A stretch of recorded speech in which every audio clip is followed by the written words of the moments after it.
All right, I want to bring in Fred Hagen now. You've met him a couple of times on the show. He lost two of his close friends on the sub, and exploration is also his love, and he's been involved with this trip and many others. Paul-Henri Nargeolet and the CEO of OceanGate, of course, Mr. Rush, is now gone. I'm very sorry, brother. I really hope that we were going to have a different outcome here, and you and I were going to be able to tell a different story. How you doing? How are the friends and loved ones doing?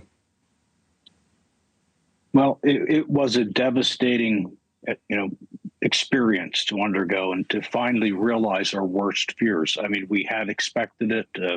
It was not a surprise, but still overwhelming. When you finally realize that your worst fears have been fulfilled.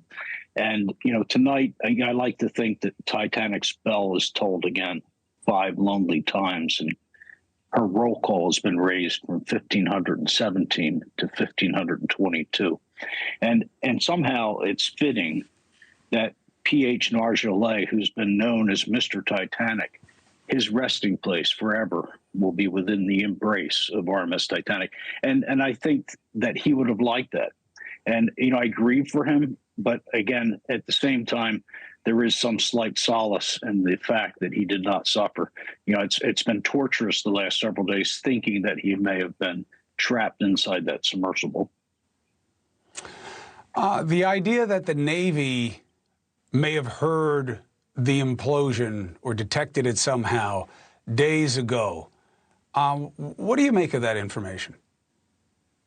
Yeah, I'd heard a rumor that there was a seismic event, and I believe that probably did color the response. And for my part, I wanted, Magellan on site. I wanted the French on site, and they both said that they had been told to stand down a few times. And we were arguing for everything possible to be put in play. Hope against hope that maybe they still were alive. And we had to have absolute confirmation. I've seen some horrible remarks on social media. Well, why go through the charade of a rescue operation? You have to prove that these men are dead. The fact that there was a seismic event does not prove that. And I was hoping that if there had been a seismic event, and that was the reason, that they had delayed Magellan, I was hoping that possibly it was the submersible itself hitting the seafloor. And now that may be unlikely, but you have to understand that for the family, for the friends, for those of us that knew the people on board, it's a human tendency to want to reject the possibility that there is no hope. You want to latch on to hope with everything you have, and you want everyone involved to donate every resource until all hope is gone. And that's just a natural human function.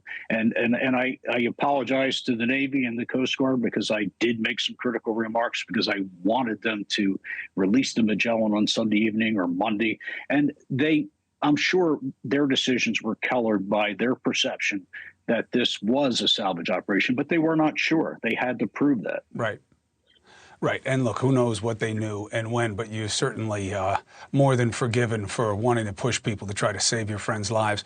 What do you want people to have here as an epitaph for this type of exploration? Not just the souls lost, but for those who say, well, this is proof that you shouldn't be doing this, that you got to test it a different way because it's too high a price to pay. No, that's nonsense. This proves that we should be exploring the deep sea, and that's what PH would have wanted. That's what Stockton would have wanted. That's what their entire lives were about, pushing the boundaries, pushing a new frontier. I respect the gentleman who was just on, was saying that men like me should not be allowed to go into the deep. That was my choice. And I made that choice, and it's not his business whether I made that choice. And whatever we did was to further the scientific research, because we know that the future of life on Earth is inextricably bound to the seabed. There's so much, as we've mentioned before, many of the elements to power the green economy, they're on the seabed. And we have to become familiar with the deep sea. It's the last frontier on Earth. We have to explore it. And, my hat is off to Stockton. He knew that, and he went about it aggressively. He revolutionized the industry. He tried to democratize the depths of the ocean. And I give him all the credit in the world for that. Hey, thank you for watching. Please go to newsnationnow.com, newsnationnow.com, and you can find NewsNation on your television provider. And don't forget to click the red subscribe button down below. Then you will get more of NewsNation's fact-driven coverage.